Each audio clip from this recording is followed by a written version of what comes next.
अशी व्यवस्था निर्माण झाली पाहिजे, सर्वांबरोबर न्याय झाला पाहिजे, सर्वांबरोबर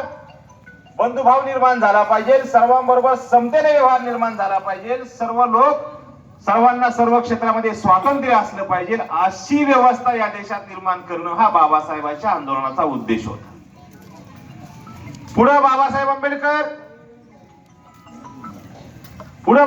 आंबेडकर ज्यावेळेस 1935 ला 13 ऑक्टोबर 1935 ला धर्मांतराची घोषणा करतात, त्यावेळेस बाबासाहेब आंबेडकर म्हणतात की मी धर्मांतर का करत आहे, कारण वर्तमान ज्या धर्मामध्ये माझा जन्म झालेला आहे त्या धर्मामध्ये स्वातंत्र्य, समता, बंधुता, न्याय या मानवी मूल्यांची व्यवस्था नाही, या मानवी मूल्यांचा अभाव आहे आणि म्हणून मी हा धर्म सोडणार आहे. पुढे जेव्हा डॉक्टर बाबासाहेब आंबेडकरांना भारतीय राज्यघटना लिहिण्याची संधी मिळाली,